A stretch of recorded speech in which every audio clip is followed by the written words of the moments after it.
Um, first, there's been news that's been reported by Shams. Shouts to my guy Shams. That the Knicks are looking to trade for Jerami Grant, and it's not just the Knicks who are in contention. It is the Knicks, Wizards, Blazers, and Lakers who are all pursuing Jerami Grant. Um, Jerami Grant, who's a guy who was a 3-and-D guy for a couple of years. Well, the three actually started coming on a little bit later. Transferred to Detroit, took a little bit less money so he can become the man. And now he is the man on a Detroit team who really hasn't, shown any signs of life the few years he's been there. Their timeline has since changed now that they have Cade and other guys on that team. And now he's going to be a free agent soon. It might be the time to move him, and the Knicks might be interested. Now, first things first, I seen a lot of people going, well, that wouldn't work because Jerami Grant is a power forward. Yeah, but it's, like he Jerami Grant averages 20.3 points per game, 41% from the field, 33% from three, 4.8 rebounds. Is 4.8 rebounds really a power Well, forward? I'll say this. The only way Jeremy Grant works is if the Knicks trade away Julius Randle, because Jeremy Grant is basically a wing. He's not a stretch five, which I think a stretch five is what the Knicks would need ideally. He's not a stretch five. He's basically a wing, Right. and I don't think the Knicks need help when it comes to their wings. I think the Knicks are pretty solid on their wings, and at most he could be a stretch four, and the Knicks already have Julius Randle here, who's basically a stretch four. But a wing So is a three. A wing could be a three or a two. yeah, wing could be a three or two, but he rotates between power forward and small forward. That's what I'm trying to say. Like at most, like if you're gonna play small, he'd be a four. But it's like you have Julius Randle here. So what Nah, sense does it make? he would be a three. Like he's played three before he went to Detroit. Like if they make a play for Jimmy Grant, they would slide him at the three, I would think, and maybe move RJ to two or Evan or whatever, and then it would be Kemba, RJ, Grant, Randall, whoever at center. You know what I mean? So Yeah, but I think in Detroit he plays the four though. no, he plays the four in Detroit, but he's played small forward like in other places almost exclusively. This is what I'm saying. Like, and the fact that he's switchable on defense, where he can play defense on the three and twos and fours, is why I could actually see Tom wanting him, considering how far we've fallen from grace defensively. Now, recently, they've been saying the Knicks are better defensively, but Tom, like, he has a 7 foot wingspan. He has a 7 foot wingspan, and he's 6'8". So you can switch him all over the place, and that's something I think Tom would definitely want. I don't think he's exclusively a four. I think people are looking at him as a four because of what he is in Detroit. But before that, he was playing a lot of three. Yeah, but I think the Knicks have a logjam at the wing though. I mean, that's the part of the problem. The part of the problem is, who are we moving? Like, I feel like if that move has to be made, um, you would you would hope that maybe you're moving Fournier, or or maybe even they might try to move Grimes or Alec Burks or something of that nature. Like, it's going to be a young guy, right? I feel like if Jeremy Grant is involved, Obi is gone. I feel like he would be the main piece. I feel like it would be Obi in a pick somewhere, and I don't know if they want to add somebody else to that, but I feel like it would have to be something like that. and then the Knicks would have to hope to move maybe Fournier or something in another deal. That's the way I would see it. But I can definitely see the Knicks going, you know what? I want to appease Tom Thibodeau, get a defensive guy here who's a 3-and-D guy for sure. Will our 3-point shooting suffer? Possibly, because he was a 3-and-D guy for sure. You already see his 3-point shooting numbers this season, right? Mm-hmm. He's shooting 33% from 3 this season. But a lot of that can be attributed to the increased workload, right? Because when he was a 3-and-D guy, he was a more efficient shooter. So you would hope that if he's like relegated to maybe like a number 2 role or something like that, or a 3 role, that number would go back up to when. But would he like that? Would he like not being the guy? Because he moved to Detroit to be the guy. Yeah, but I think my issue is I'm not sure how Randall and Grant works. Like, I don't see a seamless fit right there. And to be honest about it, I like how RJ operates. I like how RJ operates at the 3. So I'm not saying RJ can't play the 2, but I like how he operates at the 3. So me personally, I wouldn't go for Jerami Grant, but I do agree that Thibs would like the fact that he's 6'8", 7-foot wingspan. He's a defender. He can switch on to multiple people and guard them. Mm-hmm. So from that aspect, I could definitely see Thibs wanting a guy like that on his team. It's just that with the guys currently on the Knicks roster, and knowing that, I don't know, me personally, I don't see Grant and Randall working really offensively, but who knows? I mean, I'd rather, like, if I'm to make a trade, I probably would consider Myles Turner over Jerami Grant, but that's me though. I see what you're saying. Hold on, we got a $10 super chat. Shout out to Emil, Bomensor. Hopefully, I didn't butcher your name too bad. He sends a $10 super chat. Says, speaking of Jerami Grant, I called in the show and said that Jerami Grant would be a good fit, but not for the contract he is on. I don't want him because he's not going to get the team any closer to winning. It's one of those things where the defense is going. I feel like the defense would be way better.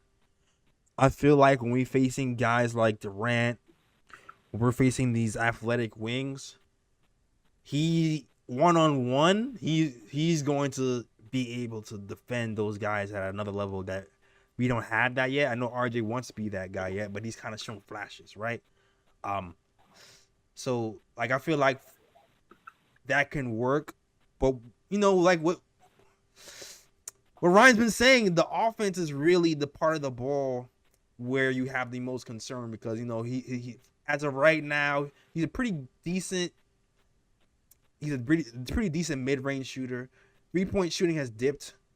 But you know what? I personally believe that is a possibility with a lighter load that the 3-point shooting will go up, right? The other part of that is he might be a little bit maddening because, like Randall, he's a guy who's learning to be a star. So he's not always going to really pass when he's supposed to pass and shoot when he's supposed to shoot. Like if you're looking at what the Pistons like fans and stuff are saying, they feel like he needs to learn to pass the ball a little bit more. He doesn't pass the ball when he's supposed to, and like he goes one-on-one with like too much dribbling a little bit too many times and makes shots more difficult. He needs to learn how to make quicker decisions and only make 1 or 2 simple moves and get to the hole. Kind of like what we have with Randall. You know what I'm saying? He maybe not turning the ball over at a high clip like Randall is, but that's what those guys are kind of saying over there with Detroit. So overall, I'm like, I'm not super against it, depending on who we move. Like I can see a scenario where it's working, but I also feel like shooting is the swing skill. Shooting is definitely the swing skill here. Because right now we have Evan Fournier. Like if Evan Fournier stays on a course he's staying on, maybe the shooting will get better. But also Grant's defense is going to be way above Evan Fournier's no matter how you swing. So Like, I know what it really depends on Kemba Walker at that point. Like, if Kemba Walker can stay on the floor and help stretch the floor, if RJ Barrett can keep shooting at the clip he's shooting in at, then maybe everything can work out fine. But a lot of pieces have to kind of fall into place. But there's risk with everything. There's risk with every move. Yeah, I mean, I like it from a defensive standpoint, but offensively, that's why I worry. It's the offensive side of the ball where I'm just like, exactly. I don't know. Exactly. Like I wouldn't be super against it. Like I wouldn't be. I'd be like, okay, let's see. Like I can see a pathway to success, but I don't think it'll be like a home run. It'll be like our defense will get better, depending on if certain players stay on a certain trajectory, can work out for us, and then maybe we can defend certain players better in the league type of situation. But that's how I'm seeing that. Shout out to Ronnie Sandin who sends a $5 super chat. He says, "Why Grant, not Myles Turner?" And you heard Hawks are shopping Reddish. I definitely heard Hawks are shopping Reddish. If you're talking about a guy who can be a shooter on the cheap, I think Reddish might be a way to go too. I don't think he'll be that expensive because it's kind of like our situation, right? Yeah. Where Kevin Knox is out there, he gives you a game or two where he scores, but it's still not enough to really command a big bag. So I can see us giving like a pick away and getting Reddish and re-signing him and it working out for us. Yeah, I mean, RJ Barrett will have his Duke running mate if exactly go after him. exactly. It's just that we have to get off of somebody. Like we would have to move Evan Fournier somehow for that to work. Otherwise, it's gonna get crazy. Otherwise, because he doesn't want to be in the same situation over here like he was at the Hawks. You know what I mean? Yeah. But like I said, all these moves really depend on like what we give up. If we do go for Jerami Grant, I can definitely see us moving Obi for Grant. I can definitely see it if that's true, and it's shams. So there might be some kind of measure of truth there, and we also have to think about who we have, like who we're competing with, right? The Wizards. I feel like the Wizards have picks to compete. Do they have the same amount of picks that we have? I don't think so. But I feel like the Wizards have picks. The Lakers don't really have much, I don't think, to really offer as far as picks go. No. Which is what the Pistons have. So you know what? Keep an eye on that Jimmy Grant situation for real. And the Blazers are involved in this situation too. So something to think about. Somebody say want to call in. If you get Cam, I'm calling in KOT. Cam is popular around Knicks Nation, man. Cam is popular around Knicks Nation.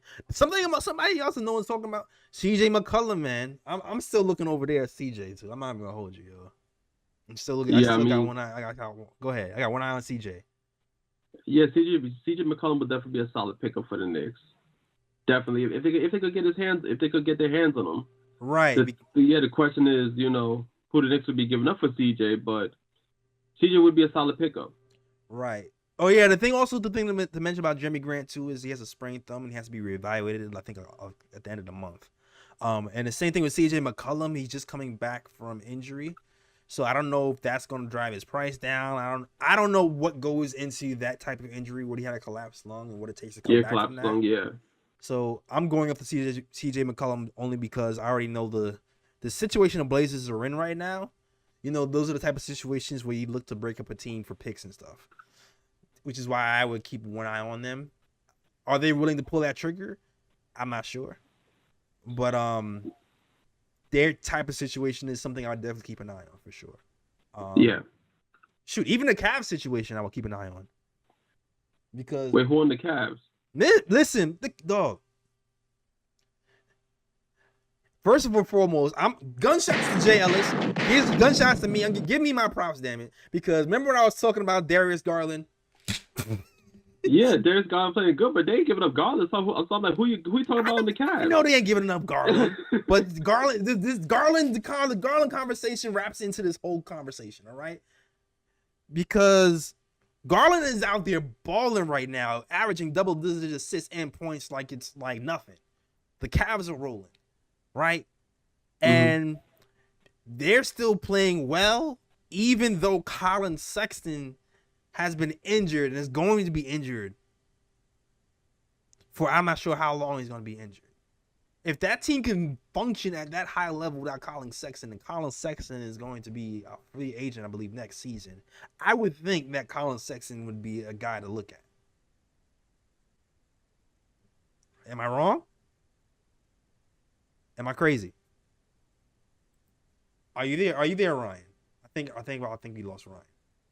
That's why I'm saying I might keep an eye on Colin Sexton. He hasn't been in any trade rumors. I'm not sure what's going to happen this off season, this trade season, by the trade deadline, or if it would happen by like off season. But I definitely would keep an eye on Colin Sexton. I'm kind of surprised he wasn't moved in the summer. I'm not even gonna hold you. I'm kind of surprised. Myles Turner is another one. It just seems like this rumor just about Myles Turner will not go away. He will not go away. So hold on. Let me pull this up real quick. So it's been rumored that the Mavericks and the Knicks are expressing interest in Myles Turner.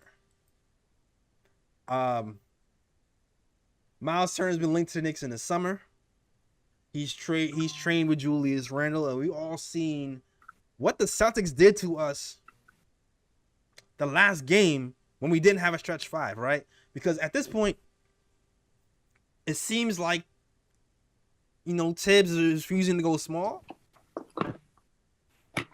And the only way to really capitalize on the driving, to maximize on the capitalization of RJ and Randall driving at will, is to probably get a stretch five, and Myles Turner is that guy. Now, the thing is, when we first mentioned Myles Turner, he was shooting like 40% from three. He was having a career year from three, shooting 40% from three. He had a game where he had 40 points. I think 40 points and 10 rebounds. Since then, he significantly cooled off. Now he's shooting 35% from the field. Well, actually, from last season, it has improved. Okay. Because last season he shot 33.5%. This season he's shooting 35.7%. Okay, so now he's at 35.7% from three. Before, it was when we first talked about Myles Turner, he was shooting at 40%. And now it's dropped. Now it's dropped significantly. So, here's the thing: is he still a better 3-point option than Mitch? Yes. Well, clearly. Anybody who can give you 40 points and something on offense at center is going to be helpful for these Knicks. And he's going to help out Randall and RJ significantly. I guess the thing is, what is he going to cost? Yeah. Now, if you're buying high and buying low, you might hope, okay, he has like a 4-game stretch now where he's not doing that much of anything. Right? I think he's scoring single digits now. He's not giving you the 40-point outburst anymore. And that could be him. That could be, trade. You know what it is, man. Trade rumors, trade season. When things are unstable sometimes, it gets in players' head. So that could be partially what's happening right here with him. But also, it's truth be told, that might be able to drive the price down. What have you done for me lately? 40% exactly. Shooting 3-point big versus 35% shooting big. That price might go down. Yeah. But once again, we already know what it is. I might be down for this trade depending on who you putting in. Right? I do feel like Mitchell Robinson would have to be involved in the trade for sure. But if they're asking for quickly, I'm hanging the phone up. I'm sorry. Yeah, and this might be a trade the Knicks have a chance at, because I feel like whenever a team announces that they're looking to trade somebody, or whenever the news comes out that someone's on the trading block, usually that means that it's not going to take as much to get that player than it normally would take. So I think, you have to keep that in mind as well. Maybe the Knicks don't have to give up a whole lot to bring Myles Turner here since the Pacers put him on the trading block anyway. Right. I can see them being like a pick, like maybe Mitch and a pick, and maybe we can swing for like Burks if anything. But even just putting Burks into something like that would hurt for me. I'm not even gonna hold you. For me though, I wouldn't want to put Obi in a Myles Turner trade personally. I know some people would. I wouldn't want to do it, even though I just feel like at the end of the day, Myles is gonna be a role player. And I still feel like Obi has star potential. So I feel like if I'm moving Obi, it's gonna be for somebody who can get some buckets. Personally, like that's just me personally. Like I might be slightly more inclined to give him up in a Jerami Grant trade than a Myles Turner trade. Slightly more inclined, but that's just me. Yeah, I mean,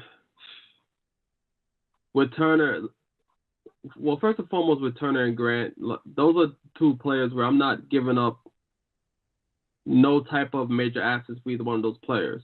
It has to be a trade where it's a light trade, whether it's like a pick and a player or something of that nature. Because to me, those two players, to me, are pieces. You know, those are pieces that you bring in, and either you can bring in this player and you can help flip it for an even better player in the future, or those guys are just going to help you towards building a good team. Right. So for players like that, I'm not giving up no type of crazy assets. It has to be something light. If the Pacers come to me crazy, talking about, you know, we want a pick, we want Obi, we want another young player, whatever the case may be, I'm gonna be like, no, because this is not a guy that's going to transform the Knicks into a contender or something like that out of the blue. It's just a piece that's going to help the Knicks get better. So it's definitely going to depend on what the Pacers are asking for. You know, if I pull the trigger on Myles Turner, if it's nothing too crazy, I pull the trigger. If they're asking for a bunch of assets in return, then I have to be like, no. Right, I agree with you there. And also, I'm really curious to see what these type of players want to demand on the open market, because both of these guys are kind of similar in the fact that they both want to prove that they can do more. Like I actually heard somebody say that Myles Turner feels like he can do more, and he doesn't want to just be seen in his light as just a guy who's like a complimentary piece. So I'm wondering, like, long term, how that fits with like how much he feels like he wants to be paid, or where you feel like he wants to end up. Because he's definitely said that in Indiana, and Jerami Grant the same thing. And right now, you know, Jerami Grant, he's making what, 20,000 a season. 20 million, you mean? I mean 20 million. I'm sorry, 20. You see my peon, little poor broke thousandaire brain saying 20,000, right? 20 million a season as a free agent. I'm wondering what type of money is he commanding next season. Like, what does he want? Because truth be told, like he's averaging 20 points a game, 4.8 rebounds. Two-way player, yes. Is he like max worthy? I don't think so. I'm not maxing him. I'm not maxing. This is like he's almost worth around what Randall is worth to me, and I'm not sure. Like, I know some people want Grant over Randall. He has better defense, for sure. But he, like, really, he's not as good as a playmaker as Randall is, which is. No, I mean, if you're going to be real about it, if you take Jerami Grant's best and Randall's best, Randall's the better player. If we're going to be real honest about it, right? And I'm not sure if people want to ready for that conversation.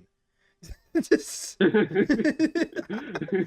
not sure because people hate Randall at the moment, and he sucked. He sucked so bad, but like he's a power forward that averages 4 rebounds a game. I mean, I'm sorry, 5. You know, and there's potential. He has potential, but it's not a clear cut. He's better, which is what I'm saying. All right.